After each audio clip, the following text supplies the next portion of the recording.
शुमाइला, मैं सिर्फ आपको 2-3 बातें याद करवाना चाहता हूँ।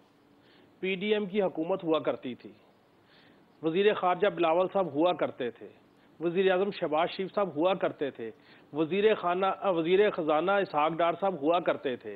और एक वक्त आया कि इन तमाम ने शादियाने बजाए, मुबारकबादें मुबारकबादें एक दूसरे को दी, बगलगीर हो गए और कहा कि शुक्र अल्हम्दुलिल्लाह नाक की लकीरें निकलवाने के बाद IMF से हमारा एग्रीमेंट हो गया।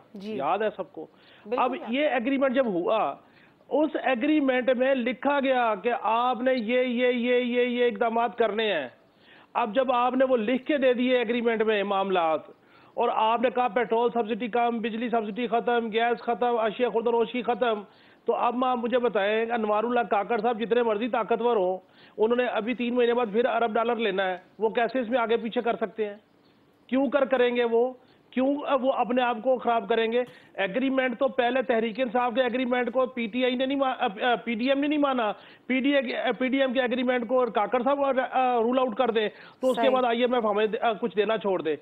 मेरा सिर्फ कहने का मकसद ये है कि हम खुले दिल से तस्लीम करें कि वो जो PDM की हुकूमत हुआ करती थी, वो जो लॉबिंग हुआ करती थी, वो जो तरले हुआ करते थे, और उसके बाद जो IMF ने हमें पैसे दिए, उसका समर ये है कि ये बिजली के बिल आ गए। उसका समर इंशाल्लाह अगले महीने भी जारी रहेगा। अनवारुल्लाह काकड़ साहब ने तो बड़े काशिफ बताया गया है कि ₹2.07 और इजाफे का खदशा है, फिर सोचे कहाँ जाएंगे हालात। देखें, जो जिस कायमा कमेटी की बात इम्तियाज साहब कर रहे हैं, उनका मानना तो यह है कि शायद 90 रुपए का यूनिट चला जाए।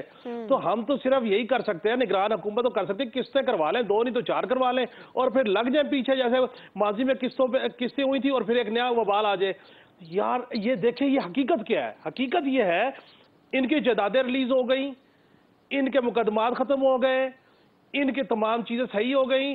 अब वो माशाल्लाह रूबा सेहत है और इलाज बाहर के मुल्क करवा रहे हैं। निगरान हुकूमत यहाँ पे काम कर रही है, फिर वो आएंगे इलेक्शन लड़के और इस मुल्क को की मईशत को डगर पे डालेंगे। ये वो हकाइक हैं जिसको ये चाहते हुए भी झुटला नहीं सकते। ये मुआहदे ये करके गए हुए हैं।